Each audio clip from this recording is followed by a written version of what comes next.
Welcome to the Deep Dive. Today we're diving into a really fascinating spot where classic cars meet precision watches. We're looking at the new Seiko Prospex Speedtimer mechanical chronograph, specifically the Datsun 240Z limited edition. That's the SRQ057. So our goal here is to really unpack this watch for you, give you the key info, a shortcut to understanding what makes this limited edition tick. We've gone through the details, the design, the Datsun connection, the mechanics inside. We'll pull out the important stuff. Yeah, it's always interesting when watches take inspiration from iconic cars like this. It's often more than just sticking a logo on, isn't it? It's about capturing a feeling, a latency maybe. And this one, what seems to have some really clever details we should get into.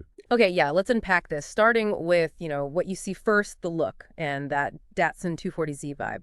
Now, this SRQ057, it's built on the existing Prospex Speedtimer platform, but it has some key changes, things that really set it apart. I guess the most obvious thing is the case. It's stainless steel, but with this black hard coating. And it's funny, the size is 42 millimeters across, 14.6 millimeters thick. Pretty standard for these, but that black finish, it actually makes it look maybe a touch smaller on the wrist, like that old saying, black is slimming. It does. Visually, it really tightens it up. And what's fascinating here, design-wise, is the bezel. They've moved away from the internal tachymeter you sometimes see. Instead, it's a fixed external bezel. That choice alone gives it much more of a classic racing chronograph feel, more track-focused, you could say. Right, and that bezel really pops. It's got a black insert, and the scale is marked in white and red. Those colors, they're not random. They tie directly back to the Datsun 240Z, specifically some of its racing looks and interior details. Then you look at the dial itself, also black, matching the case, but the contrast is fantastic. You've got these big steel-colored markers and really sharp, faceted hour and minute hands. Very clear. Absolutely. Legibility seems key here. Yeah. You also see white printed scales on that sloped inner ring, the main minute track, the subdials too. It all works together so you can just glance down and get the time or read the chronograph even quickly. Yeah, they've thought about function, and the chronograph hands have these little red tips, helps them stand out. Plus, the running seconds hand, the one that's always moving, it has this distinctive blue stripe. A nice little touch. And there are subtle things too, like the date window, it's slightly angled at 4.30. And LumiBright, Seiko's Lume, is on the markers and hands, so it should glow pretty well in the dark. Good lume is always practical. And the real nod, the finishing touch perhaps, is that cursive Datsun script. It's right there below the Seiko logo at 12 o'clock. It's small, but that specific script, it really anchors the whole thing to the car. It's a great little detail that reinforces the whole collaboration. Okay, so the looks are clearly inspired, but here's where it gets really interesting for watch folks, the mechanics. Let's talk about what's powering this thing. Inside, it's Seiko's own movement, the 8R48. It's an automatic column wheel chronograph. That's right. So technically, it beats at 28,800 vibrations per hour. That's 4 hertz, gives you a smooth second-hand sweep, and the power reserve is around 48 hours. But the key things for enthusiasts are those terms, column wheel and vertical clutch.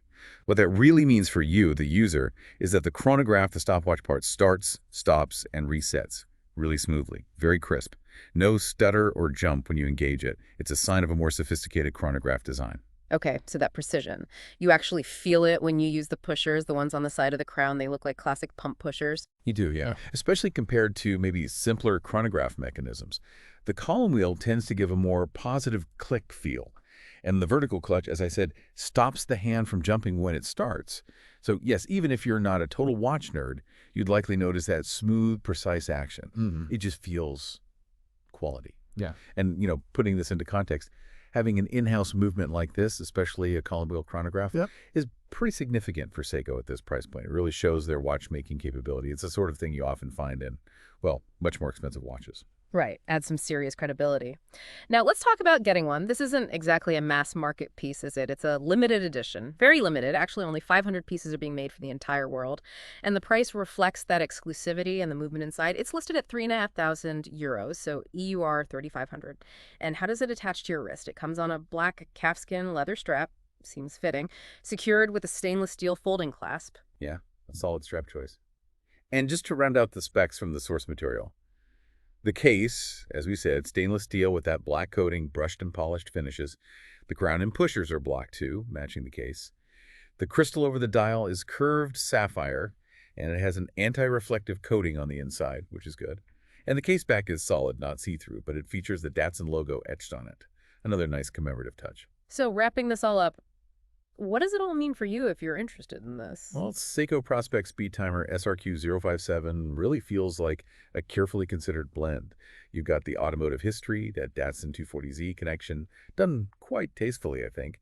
And then you've got serious watchmaking chops with that in-house chronograph. It's visually cool and mechanically solid. Exactly. The design choices, they feel thoughtful, the colors, that Datsun script, the classic chrono look, it all works. And pairing that with the 8 or 48 movement makes it well, a pretty compelling package, definitely something for collectors, whether you're coming from the car world or the watch world or both. It really makes you think, doesn't it? What is it about certain objects, like this watch, that lets them become more than just, well, a watch? How can a few design cues or a specific type of mechanism capture a whole story, a whole legacy, like the Datsun Z? It makes you wonder, what other things, maybe a piece of furniture, some tech gadget, could carry that kind of connection to history or passion for you? What details would make it resonate like that? Something to ponder.